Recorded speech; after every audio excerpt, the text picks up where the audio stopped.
Երկրորդ անգամ եմ շոկ ապրում նույն թեմայի շուրջ, հիշում եք, չէ՞, Սուրբ Հարություն եկեղեցիում Ռուսաստանից, որ հանել էին խաչը եւ գցել էին գետին իր գրություններով։ Ինձ նոր տեղեկություններ են հասել եւ նոր վիդեո տեսանյութ, որը որ դուք հեսա գտիտեք, որ ոչ միայն գցել են գետին խաչը, օրտնված խաչը իր գրություններով, այլ նաեւ տարել են զուգարանի կողքն են դրել։ Պատկերացնում եք, ու անկյունային տեղ, որտեղ որ գիշերը հաստատ այլ ազգիները, ովքեր որ մեր վատն են ցանկանում, գալու են եւ պղծեն մեր խաչը։ Դիտեք ինքներդ։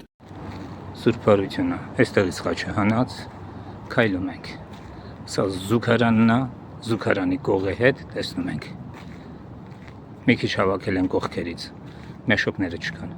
Տուալետ ու խաչը, խնդրեմ։ Այն անտերությունը չեմ հասկանում ինչա կատարում, ամենայն ազնությամբ չեմ հասկանում։ Մի քիչ խաչն է, դզվե ու վերջ։ Այս 4 օրը այս վիճակին է։ Այս կեղտերը մի քիչ կողերս մեշոկներն են հավաքել ու վերջ։ Ոնց կար նենց լցած։ Այստեղ էլ անկյուն տեղ է։ Այլազգիները, այլադավանները գալիս են այստեղ իրենց պետքերը հոգալու համար։ Մեղաստ։ Վախենում եմ, որ իրանք առիթը ձեռից բաց չեն թողնում պղծելու իմ սրբությունները։ Մեղաստ։